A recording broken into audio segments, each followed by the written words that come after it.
Do you get frustrated with converting your color negative film into beautiful and impactful images? I have a solution for you. In this video, I'll show you a mostly objective way to get great results fast. When I was growing up, color negative film was what most people used to capture their family memories.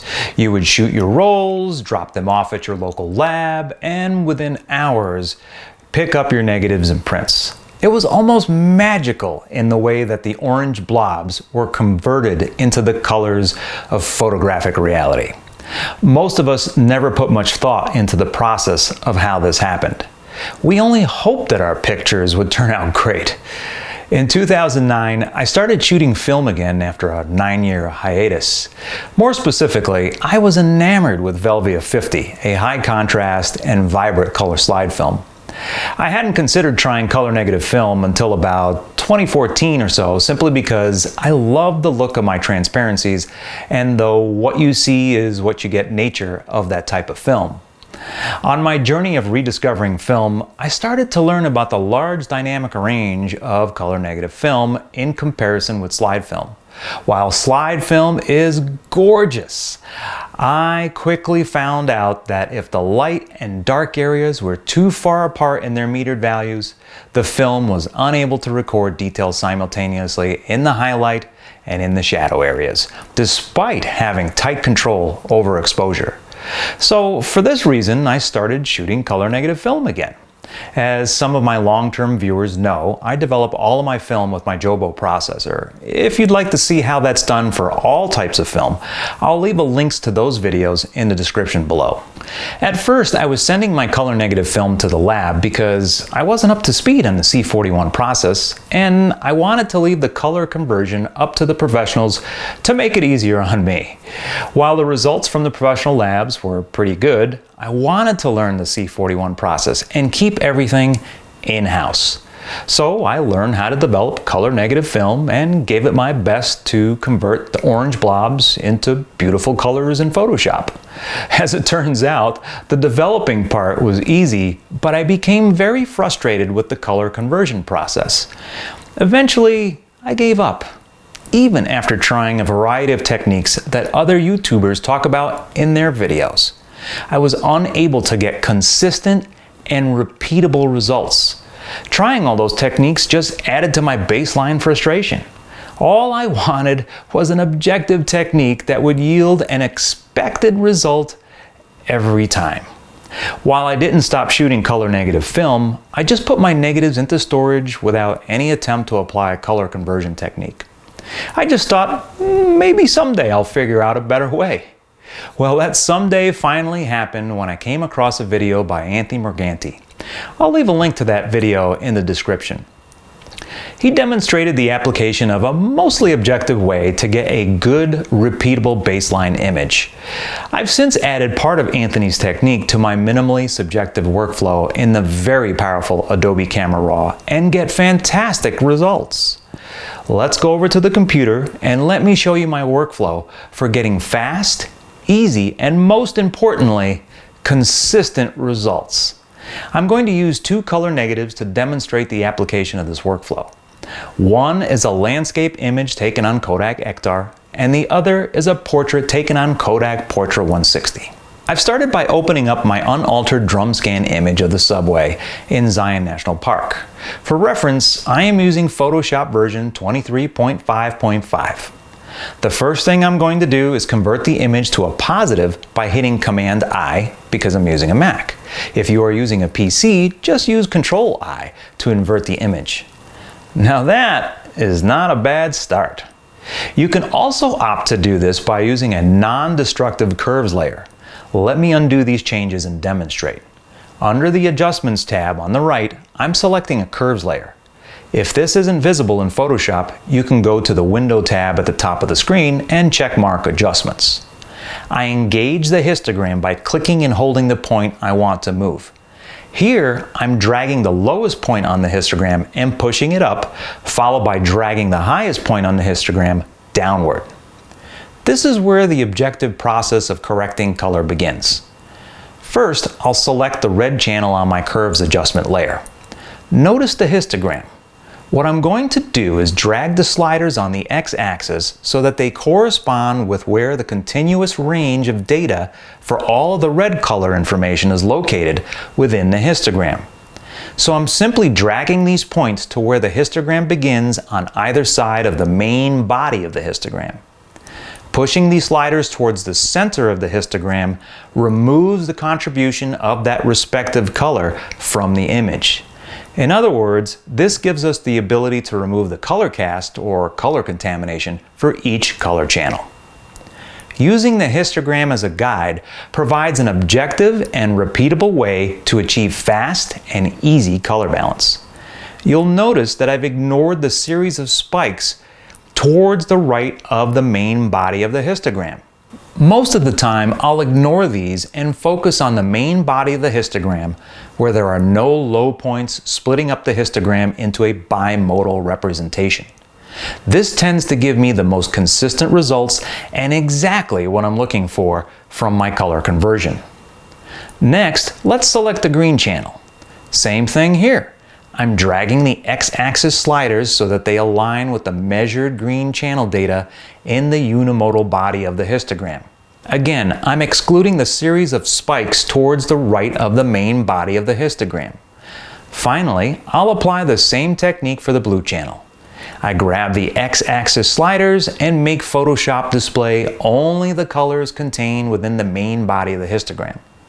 This makes for a great starting point to make the next series of fine-tuning adjustments.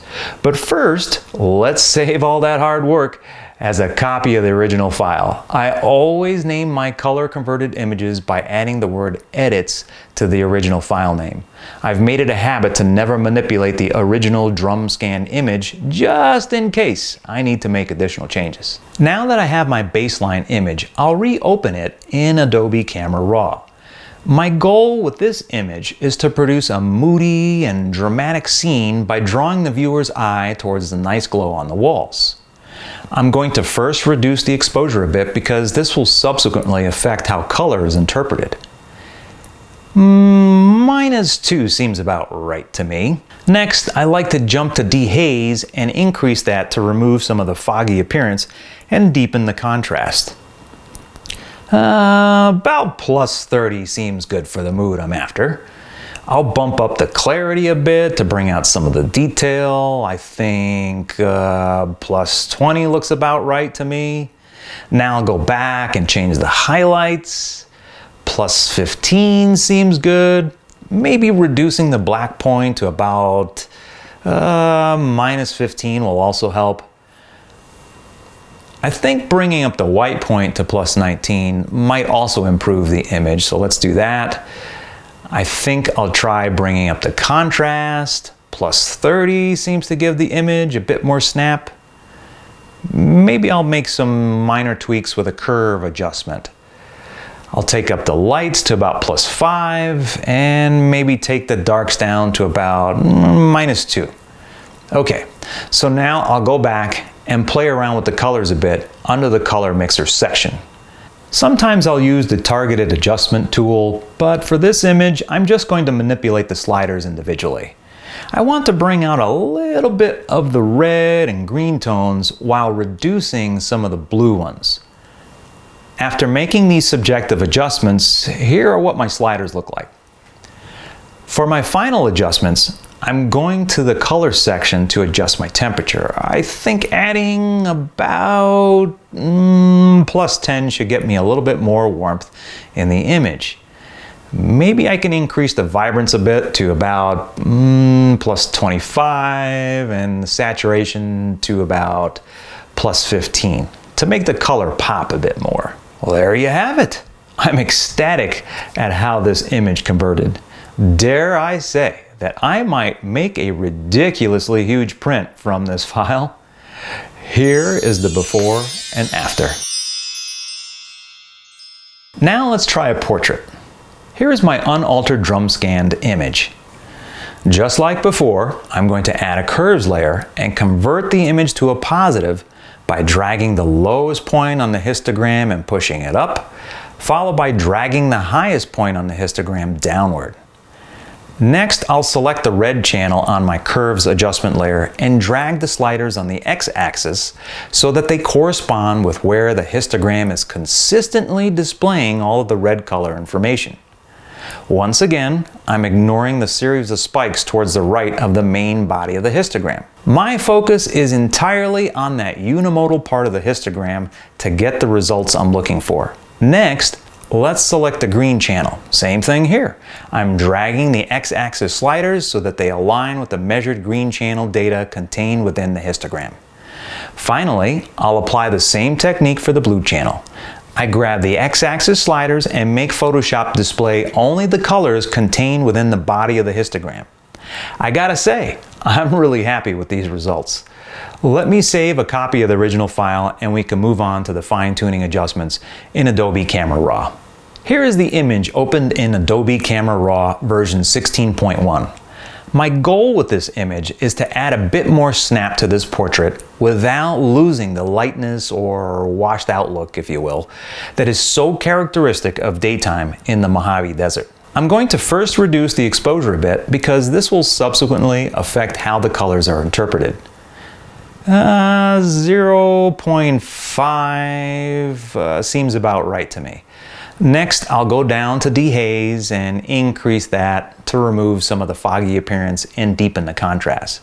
For this image, about +16 seems good for the mood I'm after. I'll bump up the clarity a bit to bring out some of the detail. I think maybe +11 looks about right to me. Maybe the texture as well to about +6. I don't want to overdo it.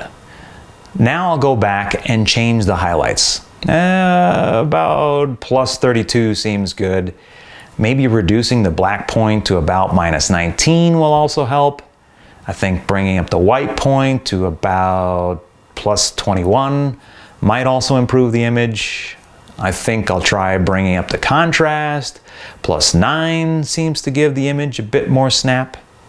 Overall, I'm really happy with the skin tone and colors in this image. However, I feel like it needs to be a bit warmer. If I go to the color section, I can adjust the temperature a bit. I think adding about +10 and maybe shifting the tint more towards magenta by about +11. Yeah, I think that is helping me achieve the look I'm after.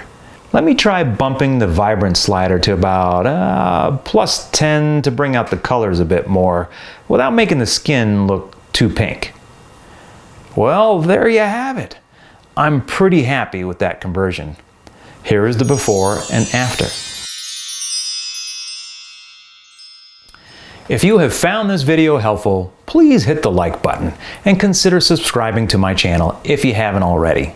Also, if you have any tips that you'd like to share about how you convert your color negatives into striking images, please leave me a comment below.